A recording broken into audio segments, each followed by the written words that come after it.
మా చిన్నోడు ఇవాళ బొంబాయి పోతుండే, మేము ముంగట ఆటోలో పోతున్నాం, వాళ్ళు ఇంకా బైక్ మీద వస్తారు. అట్నే లగేజ్ ఉండే, అట్నే సెండ్ ఆఫ్ చేయొచ్చు అని వెళ్ళినాం. లగేజ్ అయితే ఫుల్ అయింది కదా. మేము అక్కడికి పోయేసరికి 12 అయింది. ఆయన బస్సు 12:30కి అట్లా ఉండే. మేము పోయి గంట సేపు వెయిట్ చేసినాక అది 1కి వచ్చింది. చూడంగా ఒక 3-4 బస్సులు పోయినాయి, వీనస్, కుమార్ అట్లా అవన్నీ పోయిన తర్వాత లాస్ట్కి ఏం టైం పాస్ కాక మరదలతో కొంతసేపు ఆడుకుండి ఇక ఎట్లయినా పోవుడే అని బస్ అయితే వచ్చింది. ఆయన అయితే విహాన బస్సులో పోతున్నాడు. ఫుల్ మంది ఉన్నారు జనాలు పోయేటోళ్ళు. ఇక డిక్కీలో అయితే ఈయన లగేజ్ మొత్తం సర్దుకున్నాడు.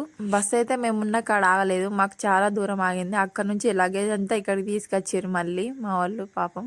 ఇక నేనైతే బొంబాయి బస్సు ఎప్పుడు చూడలే అని అందులో ఏసీ బస్సు ఇంకా ఎప్పుడు చూడలేదు నేను. అందుకే చూద్దామని లోపలికి ఎక్కిన. లోపలైతే మంచిగా ఉన్నది. ఏసీ అయితే ఫుల్ ఉంది, కాకపోతే ఇప్పుడు చలికాలం కదా. మరదలు తీసుకుపోయి ఆయన సీట్లో కూర్చుని పెట్టుకున్నాం. అదైతే ఫుల్ ఎగ్జైట్ అయినా, ఎందుకంటే ఫస్ట్ టైం ఎక్కింది కదా. ఇక బస్ అయితే స్టార్ట్ అయింది, మేము అందరం దిగినాం. ఇక ఆయనకైతే బాగా చెప్పేసినాం.